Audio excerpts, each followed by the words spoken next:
I entered the horror game, but because of my severe nearsightedness, I couldn't see clearly.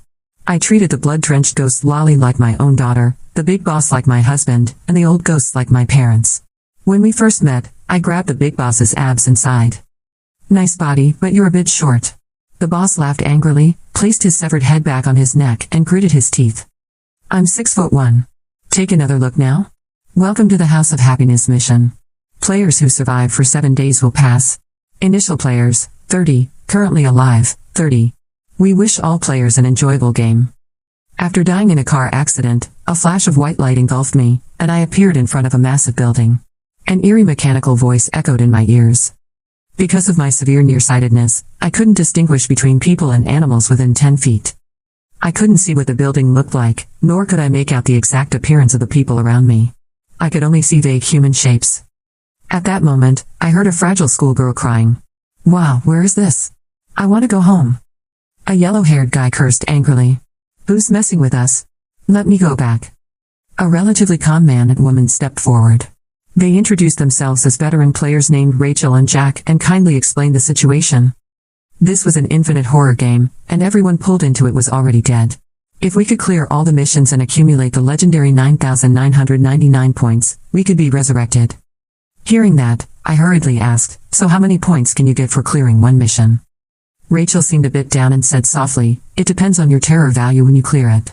If you clear with 99 terror, you'll only get 1 point. If you hit 100 terror, you die instantly." Terror value, as the name suggests, was the degree of fear. Veteran players familiar with the game could usually keep their terror below 60. As for new players, well, it was rough. I rubbed my chin and asked again, "Then what if you clear with 0 terror? Can you get 100 points?" As soon as I said this, unbeknownst to me, everything was being live-streamed. Countless comments mocked me. "This newbie is so arrogant." Although the House of Happiness is only an S-rank mission and not the highest level, it's still never been cleared due to its insane difficulty. Didn't the famous player James from the top guild fail here last time? He made it to day 6 but still died in the end. We're screwed. This random matchmaking only has 2 veteran players, Rachel and Jack. The 2 of them together aren't even as good as James. Looks like it'll be a team wipe again. Soon it was time for us to choose rooms. Rachel said that although no one had cleared this mission before, the players who died previously had figured out some tips. This building had 30 floors total, with 1 apartment per floor. Only 1 player could stay on each floor. And the House of Happiness was actually a role-playing horror mission. There were ghosts living in each apartment, and they would play close family roles with the players. So how could the terror value not fluctuate dramatically after living together for 7 days? Jack hurriedly interrupted Rachel and pulled her along to choose the 1st and 2nd floors. Seeing the veteran players make this choice, some smart people quickly followed suit and chose the lower floors. Because of my poor eyesight, I couldn't run fast enough, so I had to wait for everyone else to choose. In the end, only the 30th floor was left for me. Taking advantage of the fact that I couldn't see, the comments were chattering again. "This newbie is dead for sure. Everyone knows the higher the floor, the stronger the boss. Especially the 30th floor. It's all big bosses, known as the House of Death." I reached the 30th floor and looked around, finding it not much different from reality. Just a bit more bloody smell, redder walls, lower temperature, darker lighting. Plus, it was a huge penthouse, with a family I had always dreamed of. You should know, in reality I'm not only severely nearsighted and useless, but also an orphan, and even poorer than a stray dog. I walked to the door, knocked hard without hesitation, and shouted, "Open up quick, baby's home.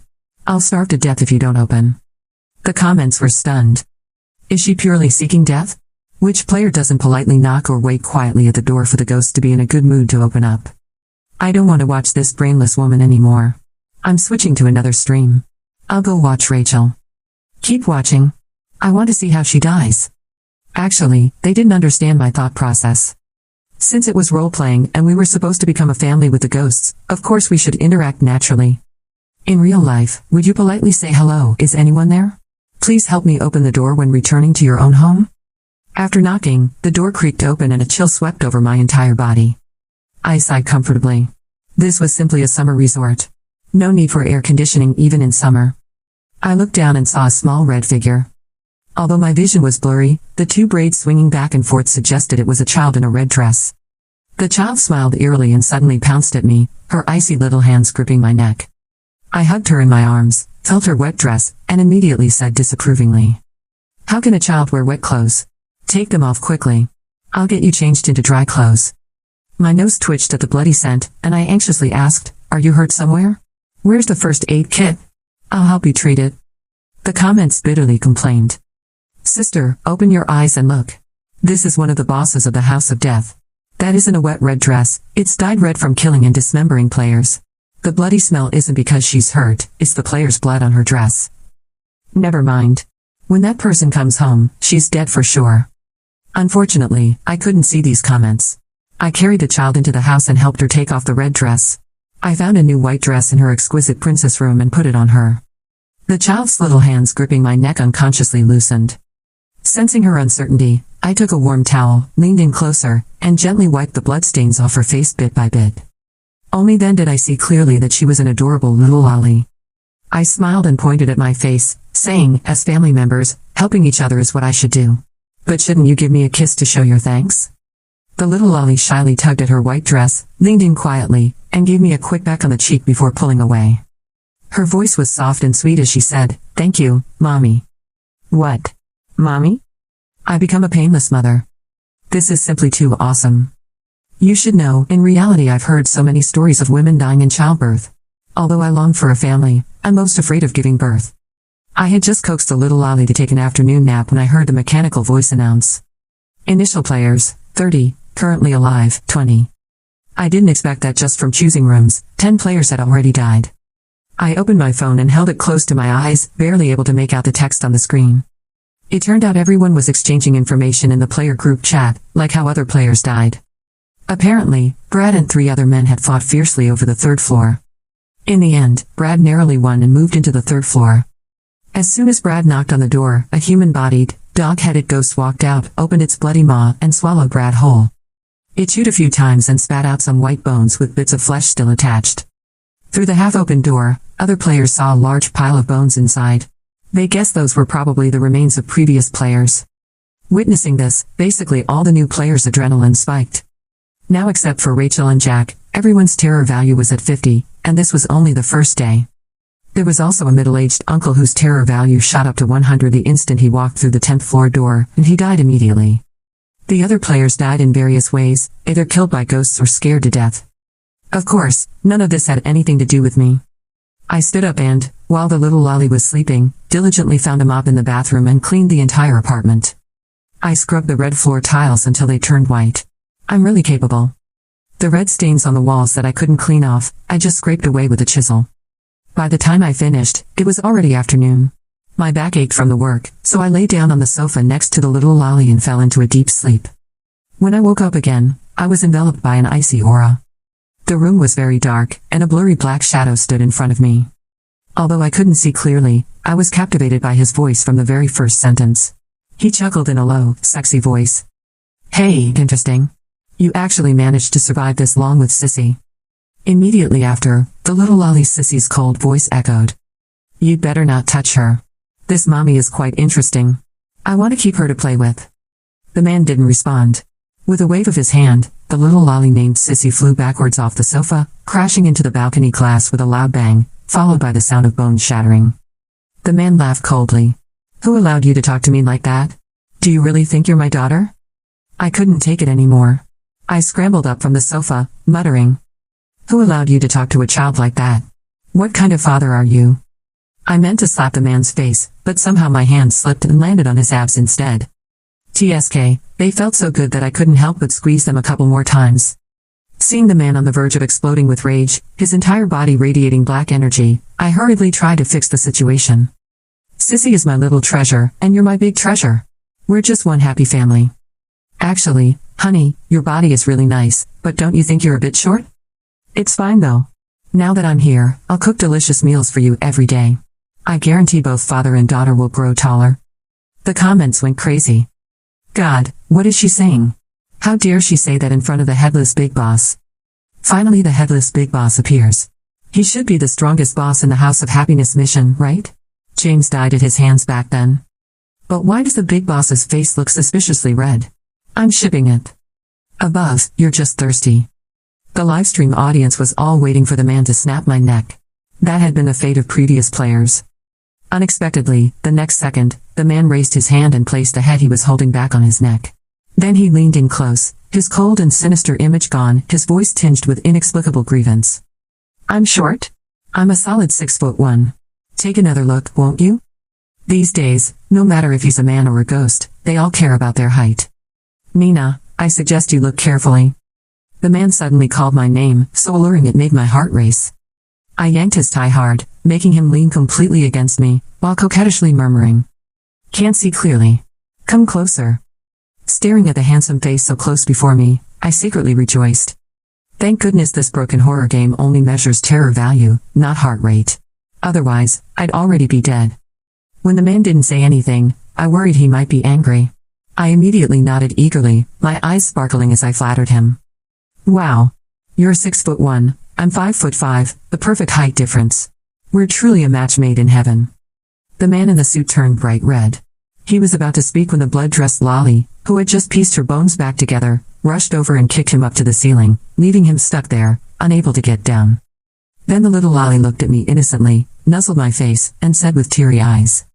Mommy, Sissy hungry, food. Who could resist that? I immediately took ingredients from the fridge, squinted my eyes, and happily went to cook for the little Lolly. And my husband. My cooking skills are no joke. The father-daughter pair licked their bowls and plates clean. When I went to shower, I seemed to hear them chatting cordially. Sissy, actually keeping this woman around is fine. Her cooking is really good. But Daddy, when those two come back tomorrow, they'll be furious if we don't eat their food anymore. You call that food? If they dare complain, I'll kill them first. Okay, I'll keep watch for you. After my shower, I naturally occupied the master bedroom. I peeked out from under the covers, seeing that black shadow still sitting motionless on the sofa. So I started showcasing my virtues in a soft, gentle voice. Honey, why don't you shower in the bathroom yourself, and I'll help wash your hair in the kitchen. It'll be faster that way. What kind of devil suggestion is this? The comments raged. More outrageously, the headless big boss, for whatever reason, actually agreed to my proposal. In the end, we split up to carry out the plan. I hummed a tune while washing the man's head in the kitchen. The comments watched this bizarre scene with goosebumps. In my opinion, birds of a feather flock together. This Nina is also a complete pervert. They had no idea that, to my severely nearsighted eyes, I was just washing a hairy black watermelon in my hands. Suddenly, the black watermelon in my hands spoke. You seem to be in a good mood? I replied honestly. Of course. I feel like I'm getting along great with you and your daughter. We'll definitely clear the mission smoothly. The black watermelon stared at me, suddenly grinning eerily yet handsomely. You'll get your wish, Nina. I gazed at him tenderly, though honestly, I couldn't see clearly, but never mind those details. I still don't know your name? The black watermelon, no, the headless big boss, suddenly launched his head into the air, perfectly reconnecting it with a body that had just walked out of the bathroom, transforming once again into that dashingly handsome 6'1" man. The man seemed to recall something unpleasant, his voice hoarse. I don't have a name. If you're willing, you can give me one. After saying this, he quickly left, telling me in a low mood that he was going to sleep in the guest room. TSK, this husband is so stingy. Can't he let me fall asleep while feeling his abs? I scratched my head, unable to think of a good name for him yet, so I went back to bed to keep thinking. Just as I was pondering, the next second, a pair of pitch black eyes appeared under my blanket, a small face glowing faintly in the dark. It was like a scene straight out of The Grudge. Fortunately, I couldn't see clearly, only a blurry white shape. Mommy, don't pay attention to that headless old monster. Tonight, Sissy wants to sleep with Mommy. So it was Sissy. I didn't know when she had crawled into my blanket. I pinched her little face, picked her up into my arms, and gently instructed. You can't call Daddy an old monster. It'll make him sad. Sissy looked at me in confusion, then opened her mouth to reveal bloody gums where all her teeth had been pulled out. Hee hee, but I'm a little monster too. They even call me Little Vixen and Little Bitch. I sighed, trying to correct the little ghost thinking. Who are they? It's wrong of them to say those things. If Mommy ever meets them, no matter what, I'll definitely scold them back and hit them back for Sissy. But Sissy, you can't talk about yourself like that. It makes Mommy sad too. Later, I rambled on and on, somehow falling asleep without realizing it. What I didn't know was, after I fell asleep, Sissy clung tightly to me, staring at my sleeping face. Her dress shifted from red to white, then white to red, over and over again. Then she muttered softly, Mommy will be sad. Can't let Mommy be sad. The comments nervously spammed. This is the first time I've seen the blood-dressed lolly's ghost energy fluctuate so much. In the end, her dress stayed white and didn't change back. Damn, this newbie actually changed the blood-dressed lolly's attributes. She's got skills. The next morning, I was woken up by the mechanical voice announcement.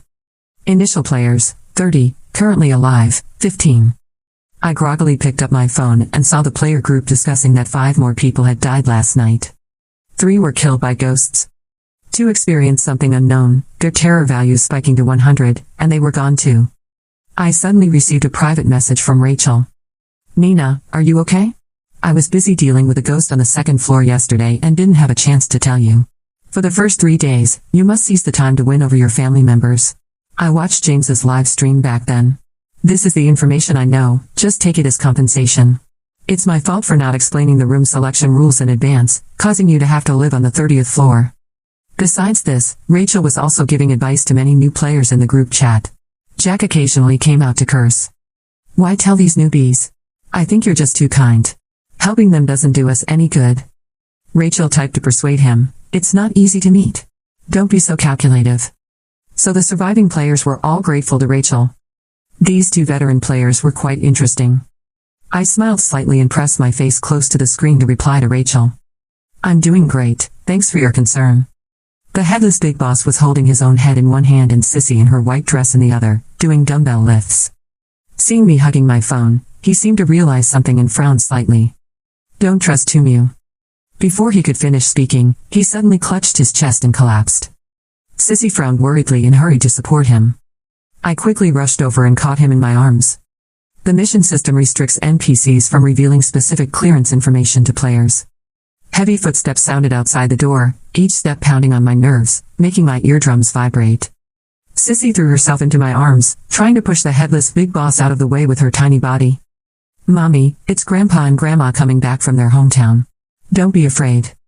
The man refused to budge, hesitated for a moment, then quickly grabbed my hand and whispered reluctantly, don't be afraid. Save me. Father and daughter competing, and I'm enjoying the blessings. The comments sourly said. Lucky girl, what a good life. Let me act in her place for 2 episodes. Forget it. If you go to the 30th floor, I bet you won't survive even 1 episode, day. Joking around like this, time passed until the 6th day. I also arrived at the 10th floor. By now, I had collected a pile of visitation cards in my hand. Actually, from the 20th floor down, the bosses weren't so terrifying anymore. I even found 2 surviving players. However, they didn't dare oppose me. Of course, it wasn't their turn to help me win over the neighbors. Because these neighbors were all very enthusiastic and cute. They opened the door on their own and handed me visitation cards. Later, they even followed me to visit other neighbors. Together we made our way down and arrived at the 10th floor. The 4 big shots on the 30th floor are watching. How dare they not give the cards? The comments said. As soon as our group of 3 arrived at the 10th floor, we saw a 6'6" human-bodied, dog-headed monster standing in the hallway. The door was wide open, filled with players' white bones. The dog-headed monster handed us 3 visitation cards. I opened my mouth, about to say something, when the monster suddenly turned to me and bent down slightly. Even with my severe nearsightedness, I could clearly see the bits of flesh between its canine teeth, even a human finger stuck there. Human girl, don't think those 4 on the 30th floor protecting you means I fear you. At least on this matter, I absolutely won't compromise. The 10th floor, once someone moves in, no one survives. Out of respect for you, I can give visitation cards to humans I find pleasing to the eye. But don't expect more. I fell silent. Trying hard to suppress the restless cleaver, I softly comforted someone. It's okay, don't be angry. A good man doesn't fight with dogs. The cleaver finally settled down grumpily. The grudge between the dog-headed monster and humans perhaps traces back not only to when it was alive, but also to the present. Some humans brutally slaughter cats, dogs, and other animals. So in this world, a human-bodied, dog-headed monster appears, only on the 10th floor, to slaughter humans. It sounded almost fair. When will this killing end? When will humans stop abusing animals? The monster replied.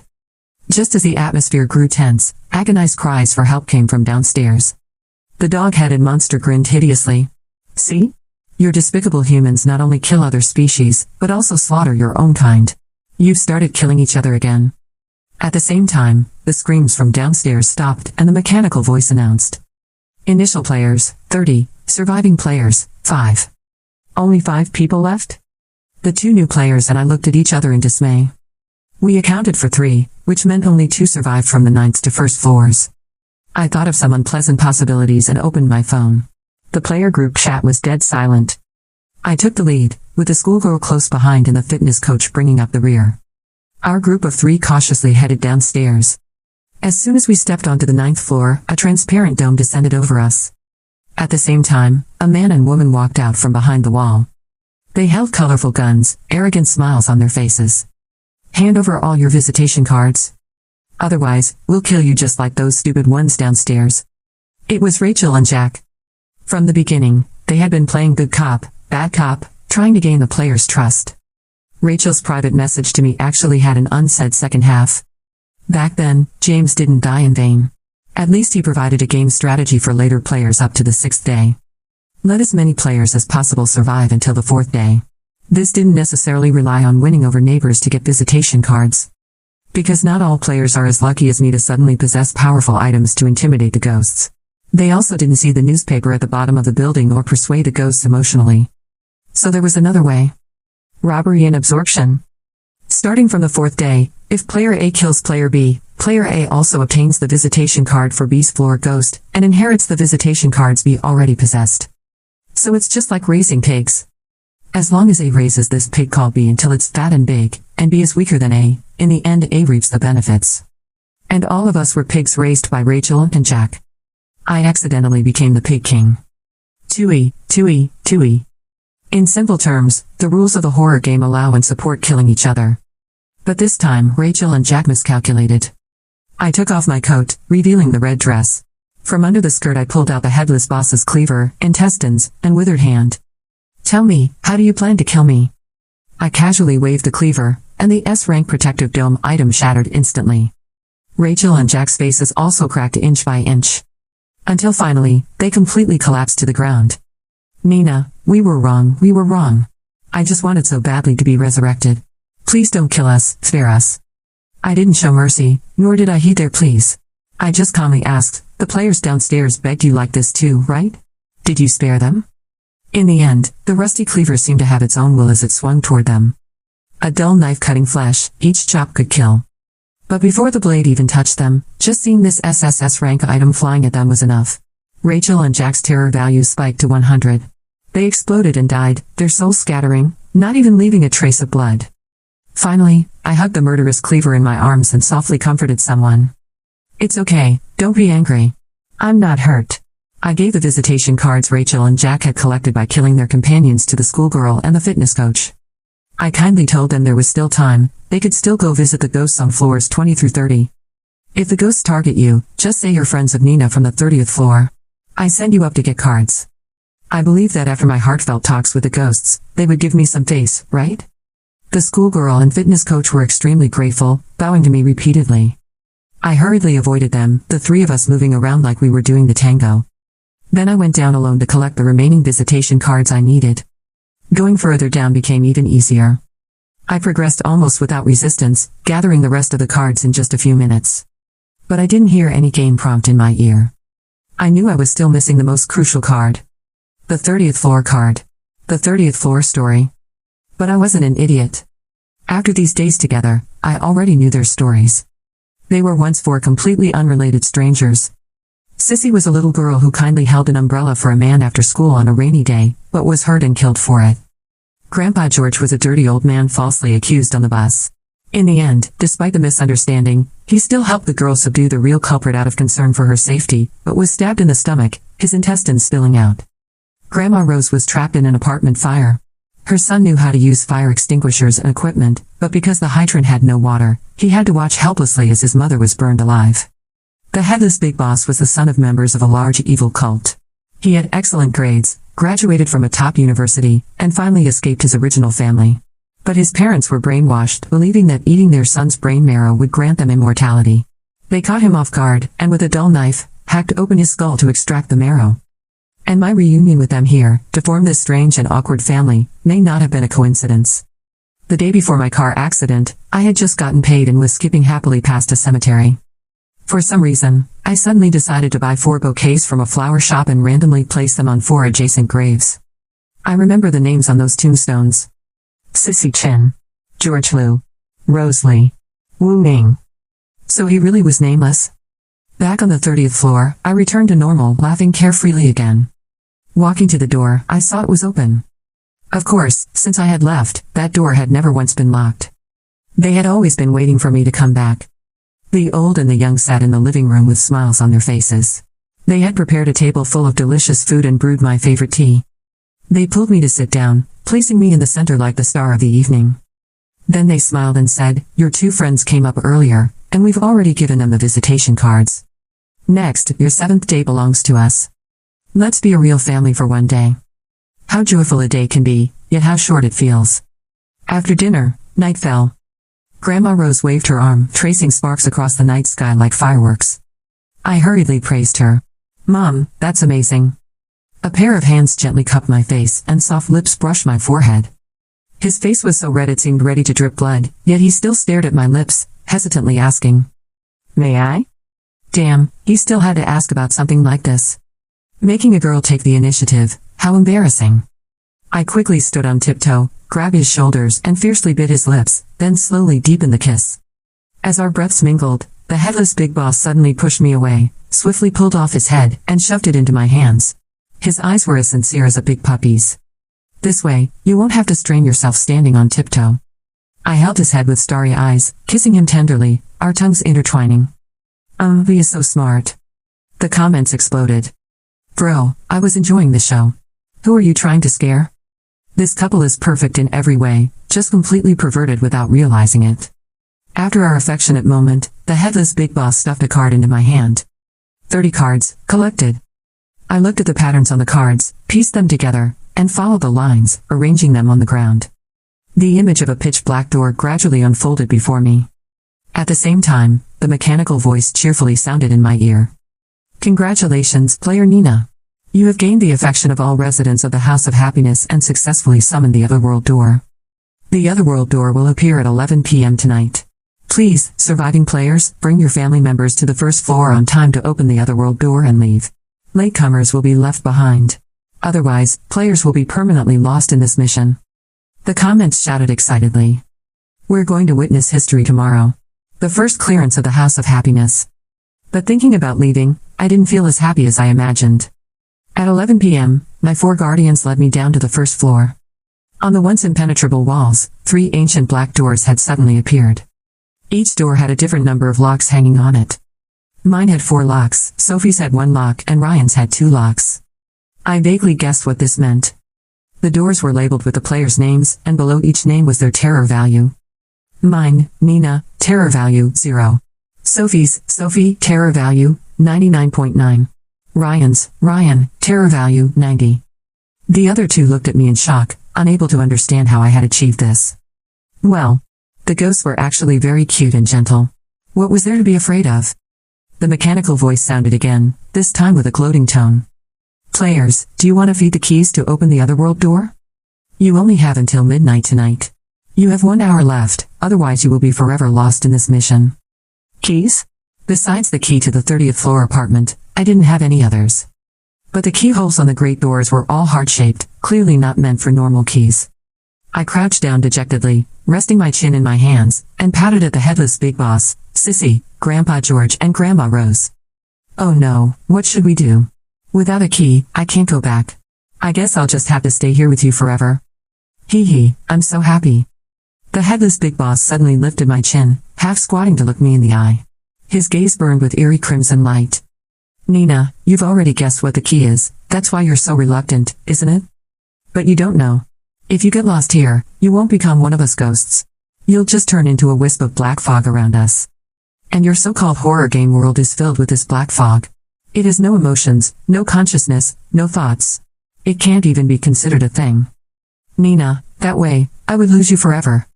If that's the case, I'd rather you lose me for a short time first."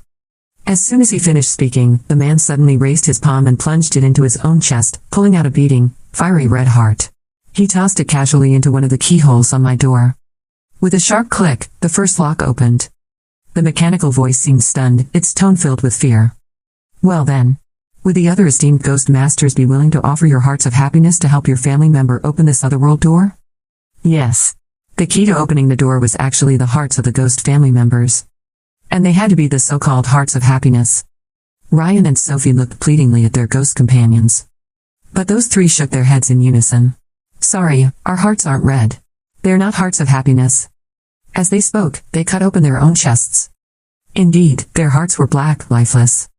When role-playing, players always approach tasks with fear, terror, and endurance.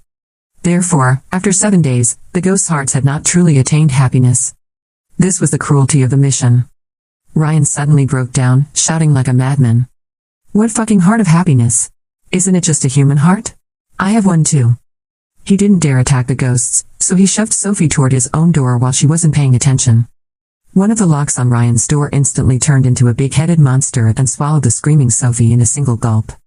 Skin, bones, everything, devoured clean. I didn't even have time to stop it. Ryan's crazed eyes then turned toward me, clearly intending to throw me in next since he needed 2 hearts. Sissy sneered. Her white dress expanded infinitely into a living meat grinder and, with one bite, swallowed Ryan whole. In an instant, bits of flesh flew everywhere, dyeing the white dress blood red again. Sissy muttered to the falling pieces of meat, I was going to be a good child before Mommy left, but you just had to seek death. Then she raised her pale little arm and, without hesitation, pulled out her own heart, throwing it into the second lock on my door. Mommy, Sissy doesn't want to part with you either. But Sissy would rather you live vibrantly, even if that place doesn't have Sissy, than let you turn into black fog. Grandpa George and Grandma Rose followed her example, opening the 3rd and 4th locks. Good child, if you ever meet my son, tell him the fire hydrant having no water wasn't his fault. And tell my daughter her father was a hero who saved people, not a dirty old man. Good child, don't be jealous. You're like the new child we've given birth to. Mom and Dad will love you forever. My tears fell drop by drop. Blinding white light burst from the pitch-black iron door. I was still severely nearsighted. But this time, I threw myself at them accurately, hugging them tightly, crying and asking. Without your hearts, won't you die? The headless big boss held me close, his black eyes full of tenderness. We won't. We'll just lose all our memories and be thrown into some random mission to work. But as long as we meet again, I'll definitely remember you. Mommy, me too, Sissy cried. Good child, us too, George and Rose said. Finally, as the clock struck midnight, 4 pairs of hands pushed me gently toward the iron door. I heard 4 gentle, loving voices speak in unison. Take good care of yourself. Don't be afraid. We'll meet again next time. The mechanical voice rambled in my ear. Congratulations, player Nina, on perfectly clearing the House of Happiness mission. You have earned 100 points. Congratulations, player Nina, on achieving the first clearance of the House of Happiness mission. You have earned an additional 500 points. I ignored the voice, greedily gazing at the blurry figures outside the light, my eyes fixed on that black shadow. This time, I saw clearly. Tears shimmered at the corners of his eyes as he smiled at me. I cupped my hands around my mouth and shouted to him. I've thought of it. Your name. James. Ming. June. N. Across the long journey, I'll always think of you, my love.